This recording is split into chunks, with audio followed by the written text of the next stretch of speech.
is wrong with it? అద్భుతంగా నడిపినమే 5 ఏళ్ళు 6 ఏళ్ళు బ్రహ్మాండంగా ప్రతి ఇంటికి నల్లతో నీళ్ళు వచ్చినాయి రాలేదా? మళ్ళీ ఇయ్యాలి ఎందుకు ఆనాడు ఒక బిందె కనిపించిందా? హైదరాబాద్ నగరంలో కానీ బయట ఊళ్ళల్లో కానీ గ్రామాలలో కానీ ఒకరైనా ఒక ట్యాంకర్ కనబడ్డదా? ట్యాంకర్ల బిజినెస్ కనబడ్డదా? ఇవాళ ట్యాంకర్ కొనుక్కునే దుస్థితి ప్రజలకు ఎందుకు వచ్చింది? బిందెలు బట్టి మోసుకునే పరిస్థితి తెచ్చినటువంటి కారకులు ఎవరు? ఇవాళ ఆ అసమర్థులు ఎవరు? ఇవాళ గవర్నమెంటు ముఖ్యమంత్రి మంత్రులు కాదా? వీళ్ళు సమీక్ష జరిపినరా? కనీసం పట్టింపున్నదా వీళ్ళకు? వ్యవసాయం ఏం జరుగుతూ ఉందని సమీక్ష ఉందా?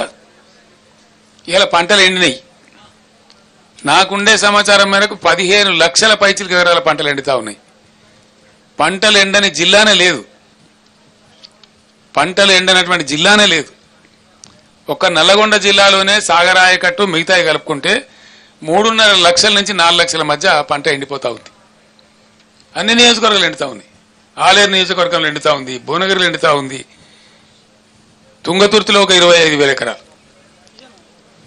ఈరోజు రైతులు చెప్పినారు, వాళ్ళు చెప్పిన లెక్క నాకు నేను కళ్ళతో చూసిన లెక్క. ప్రతి ఊరికి 200, 300, 400 ఎకరాలు ఎండుతా ఉంది. ఇవాళ సూర్యాపేటలో ఒక 20-24 ఎకరాలు ఎండుతా ఉంది.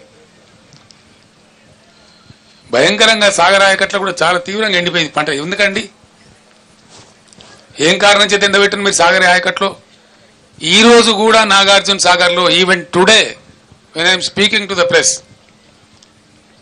ఎండిడిఎల్ కంటే అబోవ్గా 7 TMC వాటర్ ఉంది. ఎండిడిఎల్ కింద కూడా మనం వాడుకోగలిగిన మరో 7 TMCల వాటర్ ఉంది.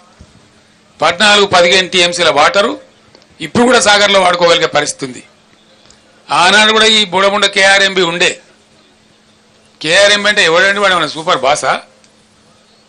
వాడు 2 రాష్ట్రాల మధ్య నీటి పంపిణీకి సమన్వయకర్త గంతే. వాడే మనకు బాస్ కాదు కదా.